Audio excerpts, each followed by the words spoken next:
Good morning to all मित्रों। आज आप ऑटोमोबाइल कम्पोनન્ટ डिजाइन सब्जेक्ट में chapter number 5 design of IC engine अंतर्गत डिजाइन ऑफ रोकर आर्म विषय आप आजना लेक्चर में चर्चा करीशू। तो सौथी पहला आपणे रोकर आर्म जे छे तेनी डिजाइन करती वखते नोमेनक्लेचर कया कया आपणे यूज करवाना छे ते जोईशुं અને કયા પ્રકારનું સેક્શનનો ઉપયોગ કરવામાં આવે છે તે વિશે પણ આપણે જોઈશું। તો સૌથી પહેલા આપણે આ ફિગર જે છે તેની અંદર રોકર આર્મ જે છે તે જનરલી આઈ સેક્શનની અંદર ડિઝાઇન કરવામાં આવે છે અને આઈ સેક્શન જે છે તે કઈ રીતે લેવામાં આવ્યું છે તે બાજુમાં ફિગરમાં દર્શાવેલું છે। બીજી વાત એ છે કે એક રોકર આર્મ એક લીવર તરીકે કામ કરે છે કે જેની અંદર વચ્ચેના ભાગને બેઝ તરીકે લેવામાં આવે છે। એક છેડાને ફલક્રમ તરીકે ઓળખવામાં આવે છે જ્યારે બીજા છેડાને એફોર્ટ વડે ઓળખવામાં આવે છે। બેઝ જે છે તે પોતાની પોઝિશન જે છે તે ફિક્સ રાખેલી હોય છે। ફલક્રમના છેડા ઉપર પ્રેશરને કારણે તે વાલ્વને ઓપન કરશે અને એફોર્ટ જે છે ત્યાં પુશ રોડના દ્વારા તેનું લિફ્ટિંગ થશે અને ફલક્રમ દ્વારા કનેક્ટિંગ રોડ ઓપન થશે। એટલે કે ડિઝાઇન જ્યારે કરીએ છીએ આપણે રોકર આર્મની ત્યારે તેને એક લીવર તરીકે એઝમ્પશન આપી અને ડિઝાઇન કરીએ છીએ અને અહીં જે એફસી જે છે ત્યાંથી આપણને પુશ રોડ દ્વારા ફોર્સ લાગે છે અને એફઈ દ્વારા એફર્ટ થાય છે એટલે કે ત્યાંથી પુશ રોડ દ્વારા ધકેલાય છે આ છેડો અને એફસી જે છે તે કનેક્ટિંગ રોડ આપણે વાલ્વના ટોપ ઉપર લાગેલો હોય છે સ્ટેમ ઉપર, તો તેના દ્વારા તેને નીચેના તરફ ધકેલાય છે। તો આ રીતે એનું વર્કિંગ થાય છે।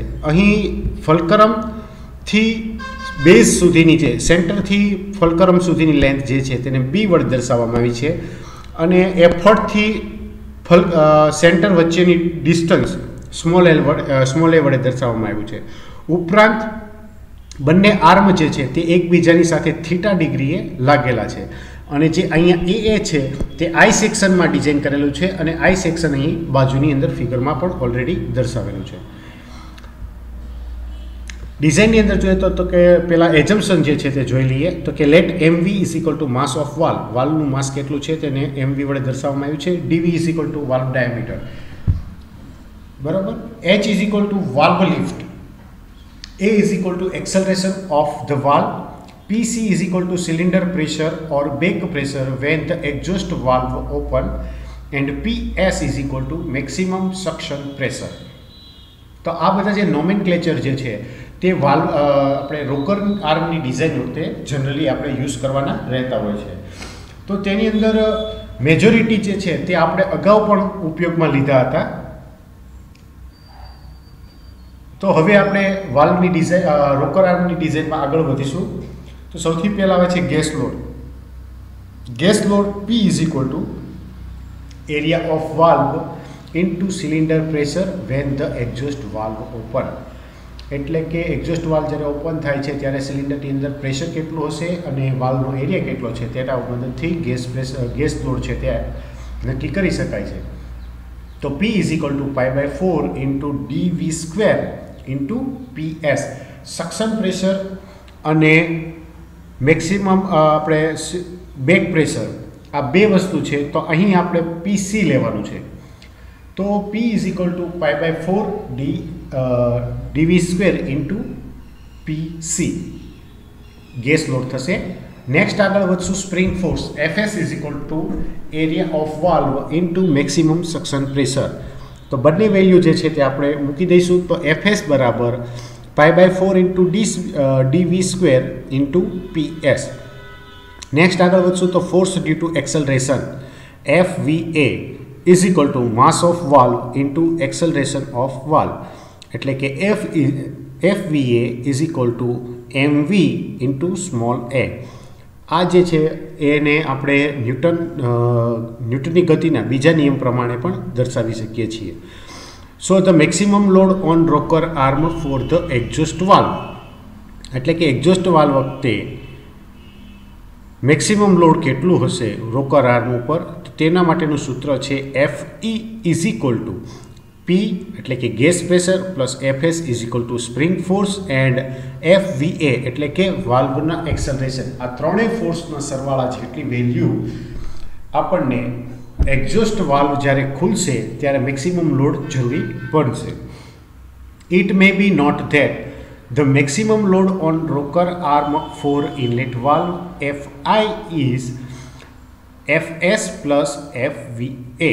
એટલે કે અહીં જે પ્રેશર જે છે ગેસ પ્રેશર તે લાગતું નથી, કેમ કે અહીં ઇનલેટ વાલ્વના કિસ્સામાં ગેસ પ્રેશર અથવા તો ગેસ મિક્સચર જે છે તે સિલિન્ડરની અંદર દાખલ થાય છે, જ્યારે એક્ઝોસ્ટના કિસ્સામાં જોવા જઈએ તો તેમાંથી બહાર નીકળે છે. એટલા માટે એક્ઝોસ્ટવાળા કિસ્સામાં આપણે ગેસ પ્રેશર પીને લેવું અગત્યનું બનતું હોય છે, જ્યારે ઇનલેટની અંદર એ આપણી માટે જરૂરી નથી. ડિઝાઇનની અંદર હવે આગળ જોઈશું design of the fulcrum pin. Fulcrum pin એટલે કે ઉપરના છેડા માટે. તો fulcrum pin is subjected to bearing pressure and direct shear stress. Fulcrum pin ઉપર બેરિંગ પ્રેશર લાગે છે અને ડાયરેક્ટ શિયર સ્ટ્રેસ પણ લાગે છે. So the consider bearing pressure of fulcrum pin. Fulcrum pin ઉપર બેરિંગ પ્રેશર લાગે છે તેવું ધ્યાનમાં લઈને આપણે અત્યારે ફલકરમ પિન ઉપર કેટલો લોડ લાગશે તે આપણે ગોતશું. So the load on fulcrum pin RF is equal to L1 into D1 into PB, where the L1 is equal to length of fulcrum pin, D1 is equal to diameter of fulcrum pin and PB is equal to permissible bearing pressure. અને એની value આપણને અહીં આપેલી છે 3.5 to 6 Newton upon millimeter square for the ordinary lubrication system and 10.5 for the forced lubrication system. And L1 upon D1 is equal to 1.25. એટલે કે ફલકરમ pin ઉપર કેટલો load લાગે છે તે આપણે ફાઇન્ડ આઉટ કરવા માટેનું સૂત્ર છે RF is equal to L1 D1 into PB, જ્યાં PB જે છે તે બેરિંગ પ્રેશર છે અને તેની વેલ્યુ ફોર્સ લુબ્રિકેશન વાળી સિસ્ટમ હશે તો તેના કિસ્સામાં PB જે છે તે 10.5 લેવામાં આવે છે, જ્યારે બાકીની જે લુબ્રિકેશન સિસ્ટમની અંદર 3.5 થી 6 ન્યૂટન પર મિલીમીટર સ્ક્વેરની વચ્ચે લેવામાં આવે છે. L1 જે છે તે ફલકરમ પિનનો લેન્થ છે, D1 જે છે તે ફલકરમ પિનનો ડાયામીટર છે અને લેન્થ અને ડાયામીટરનો રેશિયો જે છે તે L1 upon D1 is equal to 1.25 already આપણને આપેલો છે. તો આ સૂત્રની મદદથી આપણે સૌથી પહેલાં ફલકરમ પિન ઉપરથી L1 અને D1 ની વેલ્યુ જે છે તે સોલ્વ કરી શકીએ છીએ. નેક્સ્ટ છે consider the failure of fulcrum pin under double shear. Double shear થવાને કારણે ફલકરમ પિન ફેલિયર થવાને કારણે જે ફેલિયર થવાનો રેટ જે છે પ્રેશર જે છે તે આ પ્રમાણે છે RF is equal to 2 into pi/4 d² into tau, જ્યાં tau is equal to shear stress induce in fulcrum pin.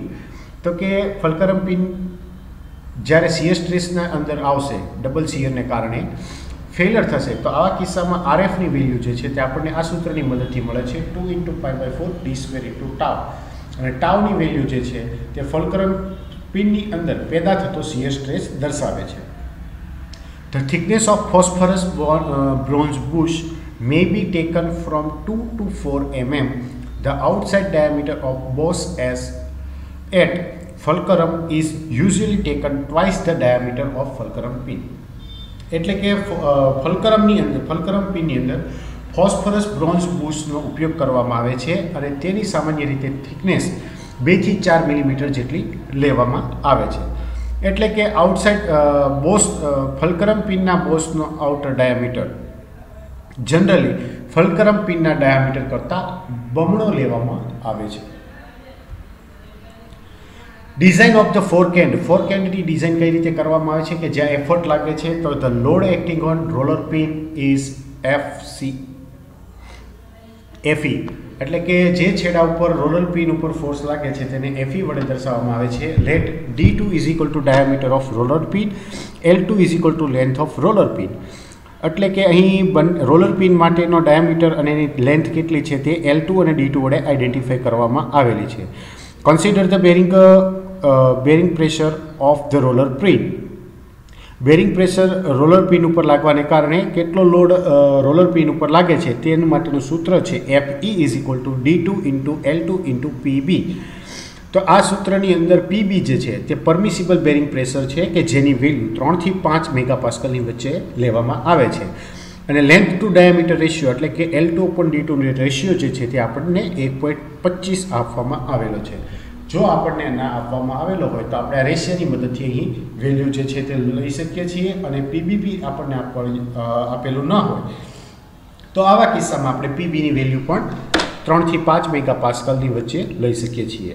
Next આગળ વધીશું તો consider the failure due to roller pin under shear stress.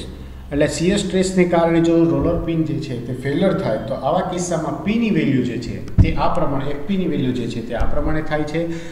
P is equal to 2 into π/4 into D2² into tau. પહેલામાં આપણે D1 હતો, અહીં આપણે D2 છે. ટાઉની value જે છે તે આપણને શિયર સ્ટ્રેસ પેદા થવાને કારણે જે વેલ્યુ મળે છે તે અહીં લેવામાં આવે છે. The roller pin is fix in the eye. Roller pin આઈની અંદર લગાડવામાં આવે છે તો thickness of eye is equal to TE is equal to L1/2. આથી જે આઈની થિકનેસ છે તે રોલર પિનની લંબાઈ કરતાં અડધી લેવામાં આવે છે, L1/2. Outside diameter of the eye is equal to DE is equal to 2 into D1. એટલે કે રોલર પિનના ડાયામીટરના કરતાં 2 ગણો ડાયામીટર આઈના આઉટસાઇડના ડાયામીટરનો રહેવો જોઈએ. Diameter of the roller DR is equal to DE plus 5. એટલે કે રોલરનો ડાયામીટર જે છે તે કેટલો રહેવો જોઈએ તો કે જે ડાયામીટર આપણો આઈનો છે તેની અંદર 5 ઉમેરવામાં આવે તો આપણો રોલરનો ડાયામીટર જે છે તે શોધી શકાય છે. નેક્સ્ટ આવશે design of rocker arm cross section. Rocker arm cross સેક્શનની ડિઝાઇન માટે સૌથી પહેલાં આપણે જોઈએ તો due to load on valve rocker arm subjected to bending moment. Valve ઉપર લોડ લાગવાને કારણે રોકર આર્મની અંદર બેન્ડિંગ મોમેન્ટ જે છે તે લાગુ પડે છે. Let the L is equal to effective length of each rocker arm. L જે છે તે પ્રત્યેક રોકર આર્મની લંબાઈ છે. સિગ્મા B જે છે તે પરમિસિબલ બેન્ડિંગ સ્ટ્રેસ છે. So the bending moment on each rocker arm is capital M બરાબર FE into L. And bending moment બીજું એક સૂત્ર છે M is equal to sigma B into Z, where the Z is equal to section modulus. એટલે કે rocker આર્મના cross સેક્શનના dimension માટે સૌથી પહેલાં આપણને એની ઉપર બેન્ડિંગ મોમેન્ટ લાગે છે તે એક વસ્તુ ધ્યાનમાં લેવાની હોય છે, જ્યાં એની માટેની લેન્થ જે છે બધી રોકર આર્મ માટે L લેવામાં આવેલી છે. અલગ અલગ માટે અલગ અલગ લેન્થ રોકર આર્મ માટે તેની લેન્થ જે છે તે L લીધેલી છે. સિગ્મા B જે છે તે પરમિસિબલ બેરિંગ સ્ટ્રેસ છે, બેન્ડિંગ સ્ટ્રેસ છે. તો સૌથી પહેલાં આપણે બેન્ડિંગ મોમેન્ટ માટેનું સૂત્ર જે છે તે કે ફોર્સ ઇન્ટુ લેન્થ, એ પ્રમાણે આપણને એક સૂત્ર મળે છે FM બરાબર FE ઇન્ટુ L, અને બીજું બેન્ડિંગ મોમેન્ટ માટેનું સૂત્ર છે તો કે સ્ટ્રેસ ઇન્ટુ સેક્શન મોડ્યુલસ, એટલે કે sigma M is equal to sigma B into Z. Next હવે આગળ અહીં જોઈશું તો ડિઝાઇન ફોર ધ ટેપેટ. તો કે compressive load acting on tappet is maximum load on the rocker arm for the exhaust valve. એટલે કે કોમ્પ્રેસિવ ફોર્સ જે છે તે ટેપેટ ઉપર લાગે છે અને તેની મેક્સિમમ વેલ્યુ જે છે તે વાલ્વ એક્ઝોસ્ટ વાલ્વને ખોલવાના સમયે જરૂરી બનતી હોય છે. Let DC is equal to core diameter of tappet. ટેપેટનો કોર ડાયામીટર DC છે અને સિગ્મા C છે તે permissible compressive stress for the tappet material and the value is 50 megapascal. Sigma C આવા કિસ્સાની અંદર જે છે તે જે મટીરિયલની અંદર મદદથી ટેપેટ બનાવવા માટે જે મટીરિયલનો ઉપયોગ કરવામાં આવ્યો છે તો તેનો કોમ્પ્રેસિવ સ્ટ્રેસ તરીકે ઓળખવામાં આવે છે, અને સામાન્ય રીતે તેની વેલ્યુ 50 મેગાપાસ્કલ લેવામાં આવે છે. તો લોડ ઓન ટેપેટ ઉપર કેટલો લોડ લાગશે તે શોધવા માટેનું સૂત્ર છે FC is equal to π/4 into D2² into sigma C. And outer or nominal diameter of tappet is equal to DN is equal to DC divided by 0.84. એટલે કે આ સૂત્ર આપણે જે રીતે આપણે સ્ક્રૂના અંદર નોમિનલ ડાયામીટર અને કોર ડાયામીટરની અંદર જે રીતે શોધતા હતા તો તે રીતે અહીં આપણે ટેપેટ માટે કોર ડાયામીટર અને નોમિનલ ડાયામીટર માટે શોધશું. તો સૌથી પહેલાં આપણને કોર ડાયામીટર જે છે તે મળે છે અને કોર ડાયામીટરને 0.84 વડે ડિવાઇડેડ કરવામાં આવે તો ટેપેટ માટેનો નોમિનલ ડાયામીટર જે છે તે આપણે ઇઝીલી ફાઇન્ડ આઉટ કરી શકીએ છીએ. નેક્સ્ટ આગળમાં જોઈએ તો diameter of the circular end of rocker arm depth D3 is equal to 2 into dn and D4 is equal to 2 into dn. તો રોકર આર્મના સર્ક્યુલર એન્ડ માટેની ડેપ્થ જે છે તે તેના નોમિનલ ડાયામીટર કરતાં 2 ગણી હોય છે અને તેની થિકનેસ પણ તેના નોમિનલ ડાયામીટર કરતાં 2 ગણી હોય છે. નેક્સ્ટ હવે આગળ વધીશું છેલ્લે ડિઝાઇન ઓફ વાલ સ્પ્રિંગ, એટલે કે વાલ સ્પ્રિંગની ડિઝાઇન કરતી વખતે શું શું ધ્યાનમાં લેવામાં આવે છે. It is generally made of coil harden and temper carbon steel wire containing 0.6 to 0.7% carbon and 0.6 to 0.9% of manganese. એટલે કે જનરલી જે સ્પ્રિંગનો ઉપયોગ વાલ્વ ગિયર મિકેનિઝમની અંદર કરવામાં આવે છે તે સામાન્ય રીતે coil harden temper carbon steel વાયરમાંનો ઉપયોગ થાય છે કે જેની અંદર 0.0 થી 0.7% કાર્બન પાર્ટિકલની ટકાવારી છે, જ્યારે 0.6 થી 0.9% મેંગેનીઝ પાર્ટિકલ એની અંદર અવેલેબલ છે. The maximum force acting on valve spring is initial spring force Fi and force required to lift valve. એટલે કે તેની અંદર 2 અલગ અલગ પ્રકારના ફોર્સ લાગે છે કે જેમાં સૌથી પહેલું છે ઇનિશિયલ સ્પ્રિંગ ફોર્સ અને નંબર 2 છે વાલ્વ લિફ્ટ કરવા માટે જે ફોર્સ લાગે છે તેને Fl કહેવામાં આવે છે. So the Fc is equal to full lift into spring stiffness and the load on spring is F is equal to Fl plus Fi. એટલે કે સ્પ્રિંગ ઉપર જે લોડ લાગે છે તે જનરલી તેના ઇનર્શિયા ફોર્સ અને જે ફોર્સ લિફ્ટિંગ વખતે લાગે છે તે બંનેના સરવાળા જેટલો થાય છે. તો મિત્રો રોકર આર્મની ડિઝાઇન અહીં આપણે પૂરી કરીએ છીએ.